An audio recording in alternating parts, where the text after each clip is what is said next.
अस्सलाम वालेकुम dear students, आज के MLT MCQs में पार्ट 21 हम डिस्कस करेंगे और आज भी 5 MCQs पर बात करेंगे 96 to 100। तो जो 96 नंबर पर MCQ है उसमें पूछा जा रहा है कि bacteria that grow between 25 centigrade to 40 centigrade are. उस बैक्टीरिया का आपने नाम बताना है जो 20 सेंटीग्रेड से लेकर 40 सेंटीग्रेड तक अच्छी तरह से ग्रोथ करता है।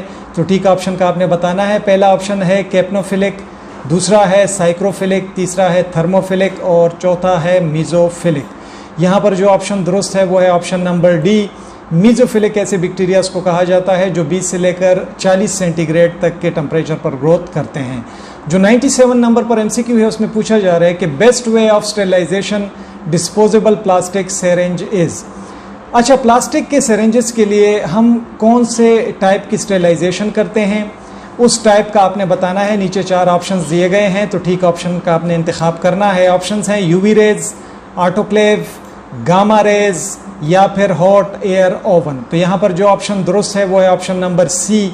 गामा रेज की मदद से हम प्लास्टिक के जो सिरिंज होते हैं तो उसकी हम स्टेरिलाइजेशन कर सकते हैं और उसको हम हर तरह के माइक्रो ऑर्गेनिज्म से पाक कर सकते हैं।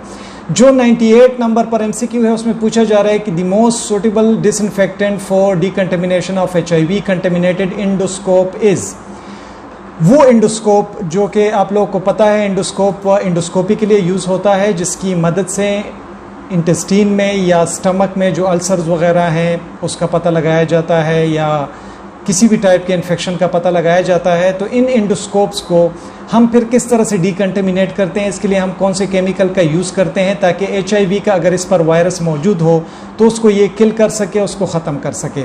तो ऑप्शंस हैं 1% सोडियम हाइपोक्लोराइड, 2% ग्लूटरल्डिहाइड, 5% फिनॉल या 70% इथानॉल। तो यहाँ पर जो ऑप्शन दुरुस्त है वो है ऑप्शन नंबर बी, 2% ग्लूटरल्डिहाइड जो है। तो इसकी मदद से हम ऐसे इंडोस्कोप्स की डिकंटेमिनेशन कर सकते हैं जो कि HIV के पेशेंट के ब्लड के साथ या जो भी है जो बॉडी के बाकी जितने भी रुतूबात हैं अगर उसके साथ डिकंटेमिनेट हुआ है तो हम इसको साफ़ कर सकते हैं, इसकी डिकंटेमिनेशन हम कर सकते हैं। यहाँ पर 99 नंबर जो MCQ है उसमें पूछा जा रहा है कि temperature and duration of flash process of pasteurisation.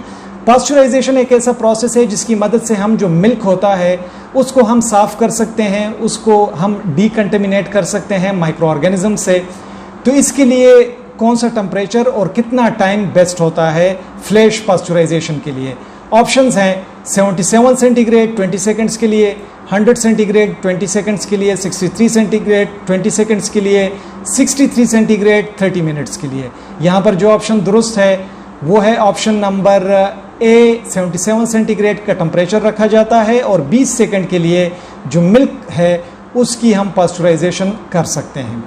Last number पर जो MCQ है उसमें पूछा जा रहा है कि India ink is use to demonstrate the following part of bacteria. India ink एक स्टेनिंग है, एक कलर है, इसकी मदद से बैक्टीरिया के कौन से पार्ट को हम स्टेन कर सकते हैं और माइक्रोस्कोप से वो हमें फिर नज़र आ सकता है। ऑप्शंस हैं सेल वॉल, न्यूक्लियस, कैप्सूल या फिर फ्लैजेला। और यहाँ पर जो ऑप्शन दुरुस्त है वो है ऑप्शन नंबर सी। कैप्सूल की हम इससे स्टेनिंग कर सकते हैं और फिर माइक्रोस्कोप के नीचे हम बैक्टीरिया के कैप्सूल को बहुत आसानी से देख सकते हैं।